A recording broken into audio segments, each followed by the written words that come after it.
Assalamu alaikum. Today we're going to learn about the biggest question that made the biggest breakthroughs in electricity and magnetism. And electrics repel. क्योंकि last video में हमने देखा था that William Gilbert said that electrics can only attract, they cannot repel. However, in this video we're going to find out how these events are linked and how these events tell us that electrics can actually repel. This video we're going to learn about the heavy air, an impatient duke, a freaked out Galileo, an impressive demonstration with 24 horses, and a stupid demonstration with this stinky ball. So let's get started with the video. In 1633 there was this guy named Galileo Galilei. 70 साल का बेचारा इंसान था. पर guys हुआ ये कि उसने कह दिया कि the earth circles the sun and therefore is in the center of the universe. अब अगर आप 2023 में ये वीडियो सुन रहे हो सो यूल बी लाइक यार सही बात तो कही है, हमें पता तो है, कोई नई बात तो है नहीं. But at that time this was a sin to say, क्योंकि बाइबल में लिखा हुआ है that earth is the center of the universe and everything else, this is like the earth ये और बाकी जो दुनिया में सारी चीज़ें हैं ना, those things revolve around the earth. So Bible में लिखा हुआ था that earth is the center of the universe. So how can somebody come out and say कि no, the earth is not the center of the universe, but earth itself orbits around the sun. So this sentence, this statement, this made every religious leader in Rome go mad, go crazy, go furious at this poor guy. अब होता ही है कि उन सब लोगों ने कहा कि यार एक काम करो, या तो तुम कह दो कि मैं अपनी स्टेटमेंट वापस लेता हूँ या मैंने जो भी बोला है ये गलत है, या तो तुम मर जाओ. 2 statements, life or death. He chose life and he prostrated himself in front of the Inquisitor General to make the statement that this statement that I said earlier is totally wrong. अब बेचारे को planetary physics तो पढ़ नहीं सकता था, so it's like कि अब मैं क्या करूँ ना. तो उसने क्या किया, उसने जनरल फिजिक्स की तरफ आया एंड जनरल फिजिक्स में उसने एक बुक पब्लिश की. और इस बुक को लिखने के वक्त ना लोग इसको देखते थे, यहाँ पर ही खड़ा होता था लीनिंग टावर ऑफ पीसा में इस पे, और ये बॉल नीचे फेंकता था. मतलब why would somebody throw balls from a building that's also leaning and the leaning point does not make a difference, but why would somebody throw balls down, like literally. तो पता चला that Galileo was studying motion, और उसने इस बात से उसने जब वो बॉल नीचे फेंकता था ना, उसका इस बॉल को सराउंड क्या करता है, उसका एयर. पर does this air have any effect on the ball? मतलब कि एयर रेजिस्टेंस जैसी कोई चीज़ है, ये नीचे जा रहा है तो हवा जो है क्या इसको रेजिस्ट कर रहा है कि या ना जाओ नीचे, तुम ऊपर ही रहो. तो he started to think about air resistance. Then he was like, I don't even know what air is and how much it weighs. So like पहले तो बुनियादी बातें मैं नहीं सही करूँ ना, what is air का मैं जवाब दूँ, और मैं एयर को वे करता हूँ. तो उसने क्या किया, उसने he took an equal arm balance. So he took up an equal arm balance. This is usually found सब्ज़ी की दुकानों पर, और इसको ना यहाँ पर सैंड पड़ी, उसने यहाँ पर सैंड रखी. Let's just make her sand in yellow. Sand यहाँ पर पड़ी हुई थी and he took a bottle and he put a valve in it. And then what he did was he pumped in extra air. In this bottle, and then he weighed it against, and then he weighed it. और फिर उसके बाद let's just say weighed about 200 grams, ठीक. But then what he did was he took that valve and he sucked all the air out. अब इस bottle में हवा नहीं है. And then he weighed it again. This time the bottle without the air weighed a few grams of sand less. This means that air has weight. ठीक. अब उसे इतना तो पता चल गया air has weight, but how much compared to water? इसका अभी तक जवाब नहीं था. So what he did was he took the same bottle and he took more sand over here because इसमें पानी भी आएगा. He took the same bottle और उसने क्या किया कि he filled it up 3/4 हिस्से में पानी भर दिया. 3/4 हिस्से में पानी भर दिया. What happened was, और इस तरह पानी भरा कि that the air cannot escape or like the air gets mushed. And what he did was he like put a cork or like something to stop the air from going everywhere. So what he did was like he did this and then he waited, and what happened was after doing this, after having like a value, what he did was he sucked out all the.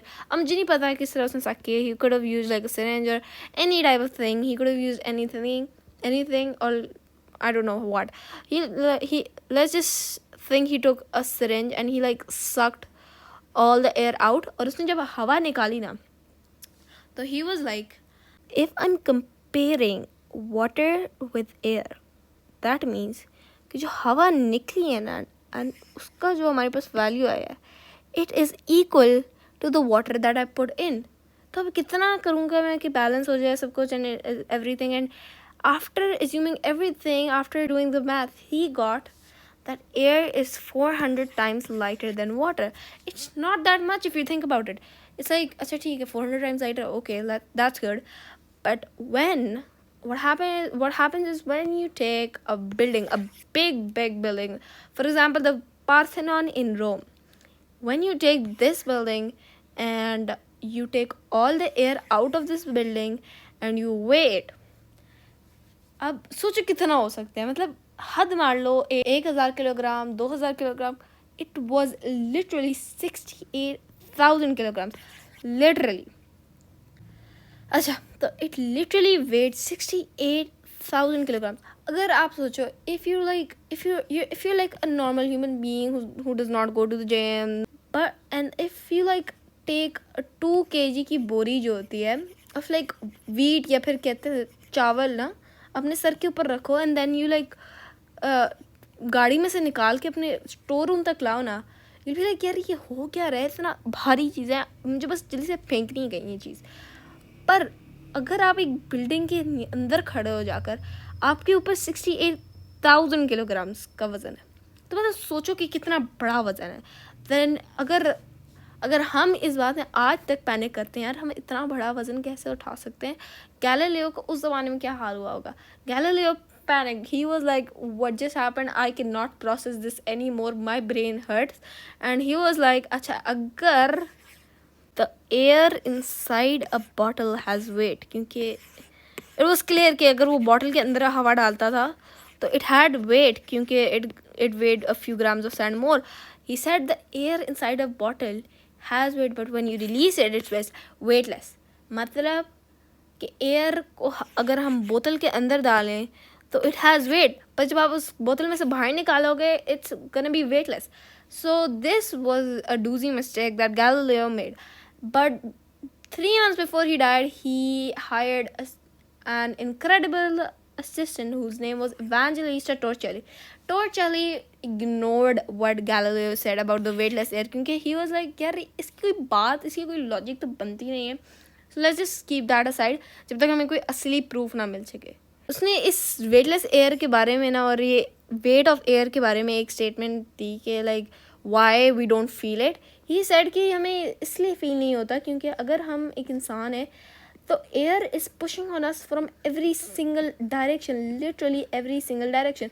That's why we don't feel it and it's actually true क्योंकि weight सारा distribute हो जाता है. अच्छा, और उसने एक बहुत मज़े की statement the. We live submerged at the bottom of an ocean of air.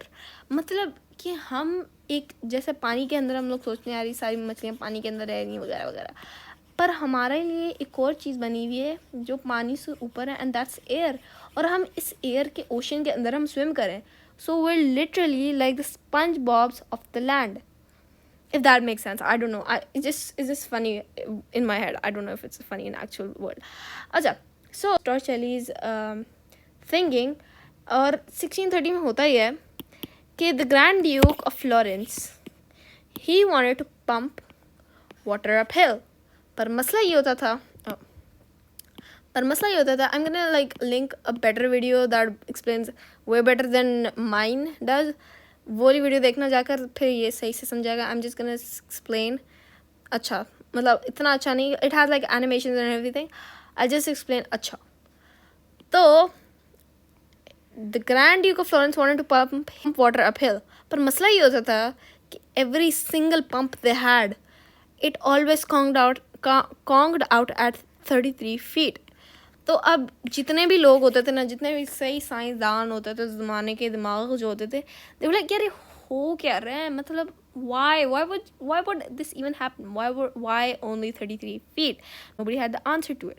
So Torricelli was like, I think this all fiasco is related to that weightless air or weight, or the air that has weight. So he's like, अच्छा ऐसा करते हैं कि let's just make an experiment that proves that there is air pressure. तो होता ही है. अब Torricelli took a bowl and what he did was कि he took mercury. And why mercury, or why does my mercury look blue? I don't know why. I don't have more colors. I just don't want more colors.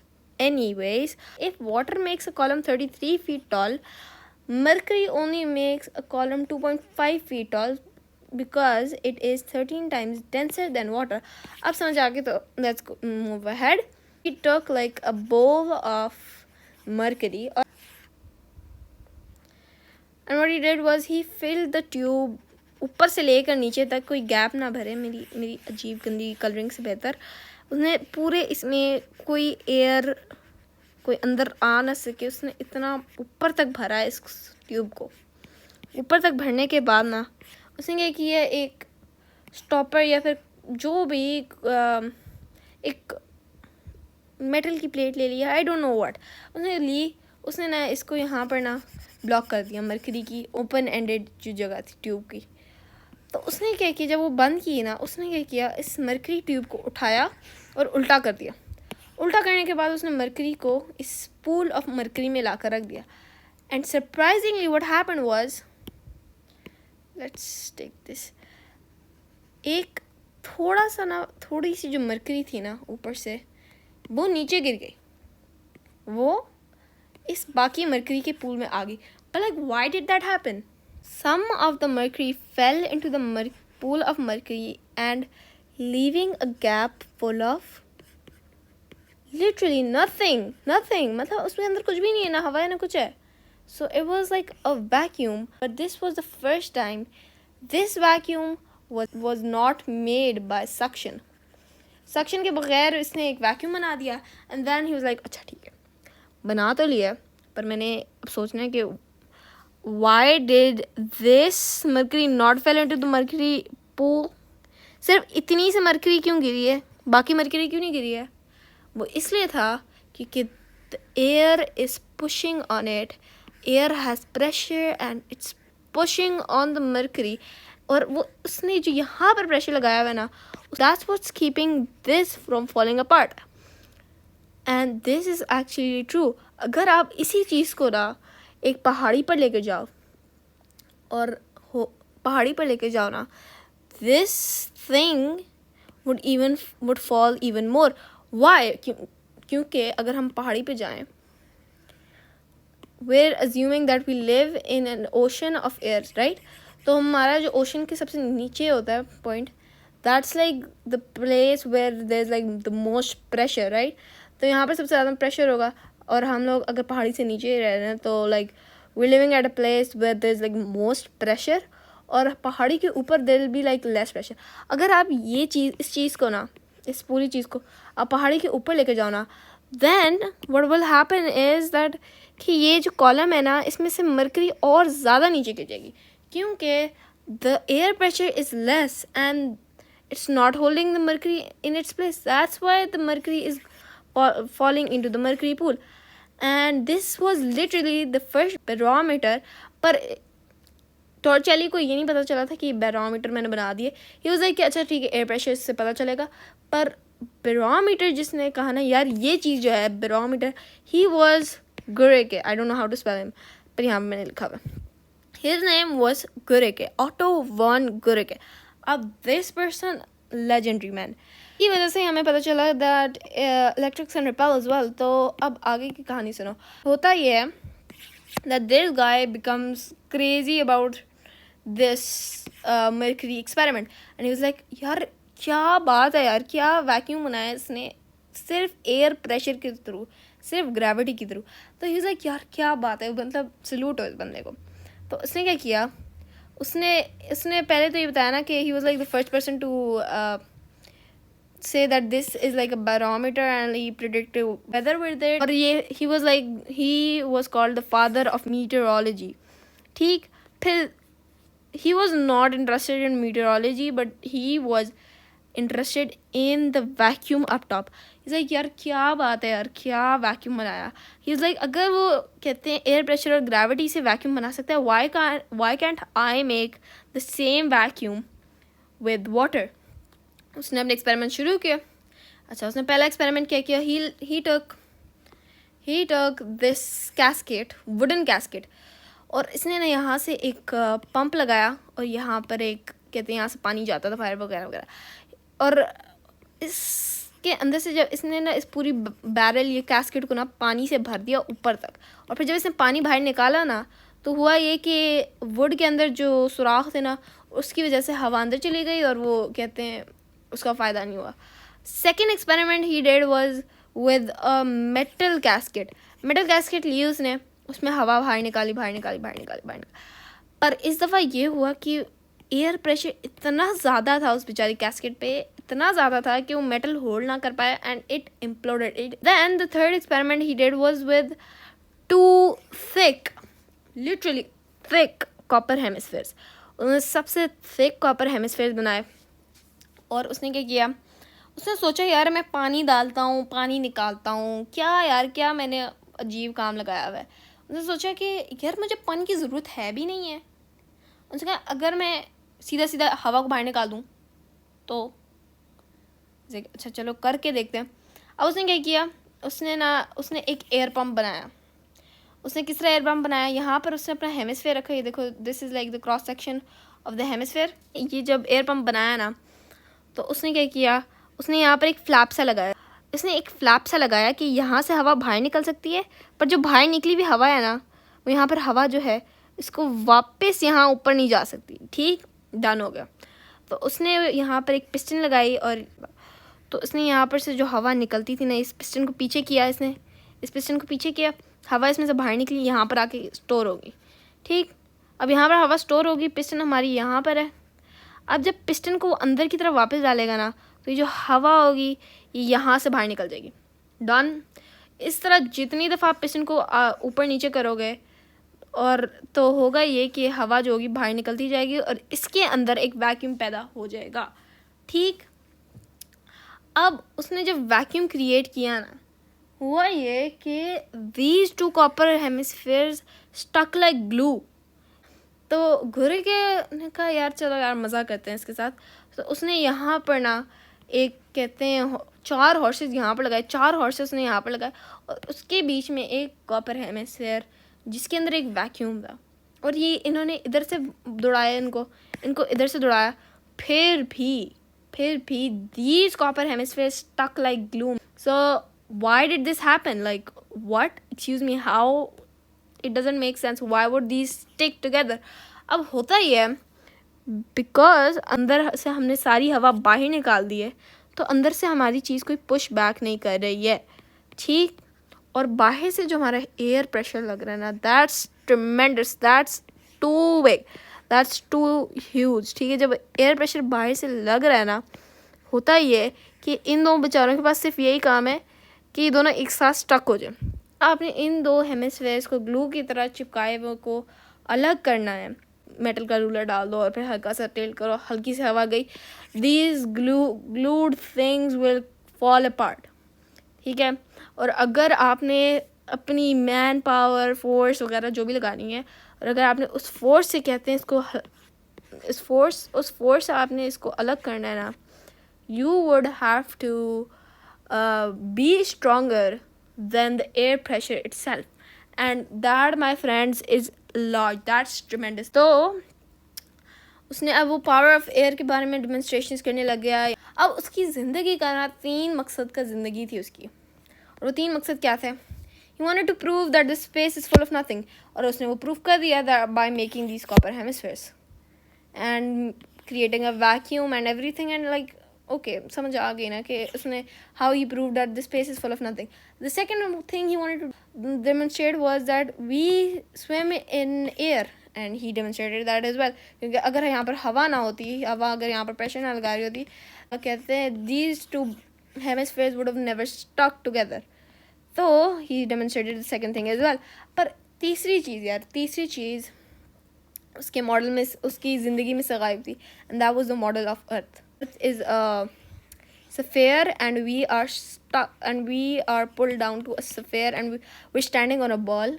तो उसने क्या किया? उसने कहा just make a model of Earth, how it works. उसने and अभी जो next experiment होने वाला है ना, उससे मॉडल ऑफ अर्थ तो नहीं समझ आएगा, पर उससे हमें हाउ इलेक्ट्रिक्स एंड रिपेल का जवाब मिल जाएगा. ठीक, डन, लेट्स मूव अहेड. अब होता है क्या है, he took a stinky ball of sulfur, and sulfur is a thing that smells like a rotten egg. People do not know why he took sulfur as the ball, and nobody till this day knows why he did that. पर उसने किया, और उसने gravity का जो model बनाया ना, उसने कहा यार स्टैटिक इलेक्ट्रिसिटी अगर हम यूज़ करते हैं, अगर 2 चीज़ों को रगड़ते हैं, तो ये जो फेदर होता है यहाँ पर आके अट्रैक्ट होकर चिपक जाता है. तो why don't I model gravity with static electricity. तो उसने क्या किया, उसने स्टैटिक इलेक्ट्रिसिटी प्रोड्यूस करने के लिए ना, उसने अपनी बॉल को ना एक प्लांट सा समझ लो, and then what he did was he spun it, और उसने अपना हाथ यहाँ पर रखा हुआ था ताकि जब वो बॉल स्पिन होए ना और इसका हाथ जब ऊपर लगे तो स्टैटिक इलेक्ट्रिसिटी बने और चार्जेस कहते हैं मूव होना शुरू हो जाए. अब ठीक, अब बॉल सल्फर बॉल चार्ज हो गई है, डन, गुड. अब होता ही है, उसने बाहर निकला, उसने अपनी बॉल को कहते हैं यहाँ पर रखा, और यहाँ पर ना उसने फेदर्स को छोड़ दिया. अब फेदर्स जो होते थे ना वो आके चिपक जाते थे एज यूजुअल. अब हुआ ये, व्हाट हैपन वाज कि ये जो बॉल थी ना, इसके यहाँ पर ना जो फेदर, ये फेदर है हमारा, ठीक, आई डोंट नो हाउ, अच्छा जो भी है, this is our feather, let me just resize it. ये हमारा फेदर आ गया, ठीक. ये हमारे पास यहाँ पर आके अट्रैक्ट हुआ है हमारी स्टिंकी बॉल ऑफ सल्फर से. अब जब ये अट्रैक्ट हुआ है ना, बैठा है, थोड़ी देर बैठा है, होता ही है, थोड़ी देर बाद ये कहते हैं उड़ जाता है फॉर नो रीज़न. और जब यहाँ पर उड़े है ना, और हम अपनी ये स्टिंकी बॉल को इसके पास लेकर आए ना, तो ये और पीछे और दूर भागने लग जाता है. भाई यार ये तो ऐसे लग रहा है ना जैसे हम 2 नॉर्थ पोल्स मैग्नेट के पास लाएं, तो यार ये दोनों दूर भागने लग जाते हैं एक दूसरे से. कहते हैं नहीं भाई, हमें तुम्हारे पास आना ही नहीं है. दोनों के दोनों दूर के दूर भागने शुरू हो जाते हैं. इसी तरह यहाँ पर भी हुआ. उसने कहा यार ये क्या हुआ है, हमें तो इतना पता है कि electrics can only attract, they can not repel, but what's happening is that this feather it's also repelling this stinky ball of sulphur. And he was like अच्छा चलो ठीक है, इलेक्ट्रिक मेरा अर्थ मॉडल काम ना आया, but like this is revolutionary. अब ही was like यार ये तो रेवोल्यूशनरी हो गया. And then what happened was, जो अगली सारी breakthroughs of electricity and magnetism में जितनी भी ब्रेक थ्रूज थी ना, was because of this stinky ball of sulfur, which had nothing to do with electricity in the first place. And that's so trippy. Literally, it's so trippy. I mean, why? How? Excuse me. Why would a stinky ball play a role in electricity and magnetism? But it actually did. It's what the history says. And the history is actually pretty fun. If you don't like it, I'm gonna actually make you like history for the first time in your life, even though your history teacher makes you hate it. It's like it just boggles your mind. It's like, why, how, excuse me, what? And everything's like all connected, and I don't know why I find it like so fun. So in the next video we're gonna learn about how Isaac Newton's assistant created the first lamp, literally the first lamp before Thomas Edison. What? Why? Excuse me? Hello?